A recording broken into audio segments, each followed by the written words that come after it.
अस्सलाम वालेकुम। तो कैसे हैं आप सब? उम्मीद करती हूँ कि सब खैरियत से होंगे। मैं हूँ सबा और आप देख रहे हैं इजी रेसिपीज़ बाय सबा। आज हम बनाने जा रहे हैं दाल करेले। इसको बनाना नहायत ही आसान है।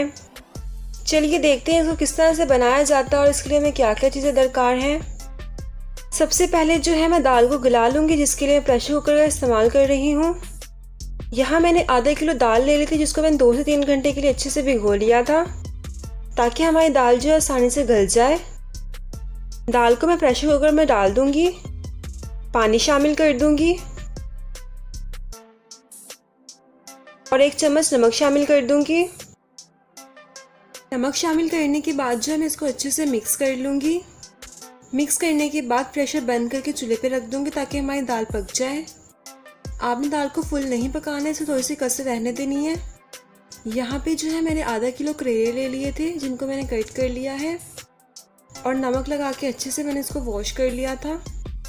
अब जो देचकी में तेल ले लूँगी और इसे अच्छे से गरम कर लूँगी।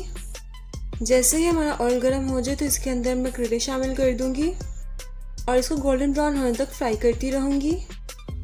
ये देखिए, यहाँ पे हमारी दाल जो है बॉयल हो चुकी है। आपने दाल को इतना ही बॉयल करना है, इससे ज़्यादा बॉयल नहीं करना। दाल जो है दानेदार रहनी चाहिए। हमारे करेले भी फ्राई हो चुके हैं। इसको जो है मैं अलग से प्लेट में निकाल लूँगी। साथ ही साथ अगर आप चैनल पर नए हैं तो चैनल को सब्सक्राइब कर दीजिए और बेल आइकन का बटन ज़रूर प्रेस कीजिएगा। अब ये देखिए, उसी ऑयल में जो है प्याज शामिल कर दूँगी। प्याज जो है मैंने तकरीबन 2 ली थी, बड़े साइज़ की। प्याज को मैं अच्छे से फ्राई कर लूँगी और इसको पिंकिश फॉर्म में कन्वर्ट कर लूँगी। ये देखिए, हमारा प्याज फ्राई हो चुका है। अब इसके अंदर मैं अदरक लहसुन का पेस्ट शामिल कर दूंगी, जो कि मैंने 1 चम्मच लिया है। इससे भी मैं अच्छे से भून लूँगी, तकरीबन 2 से 3 मिनट के लिए मीडियम फ्लेम पे। ये देखिए, हमारा प्याज वगैरह सही से फ्राई हो चुका है। अब मैं इसके अंदर टमाटर शामिल कर दूंगी। टमाटर मैंने पाव लिए थे। इसको अच्छे से मिक्स कर लूँगी।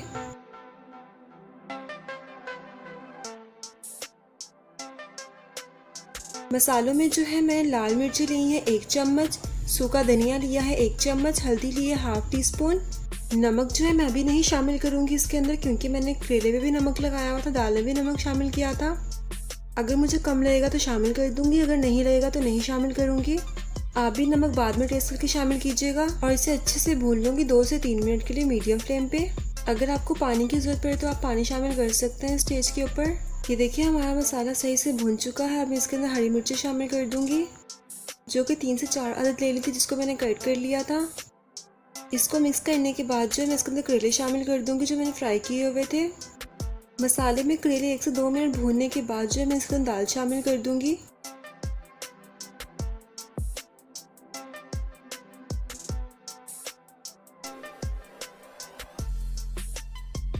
इसको मैं अच्छे से मिक्स कर लूँगी।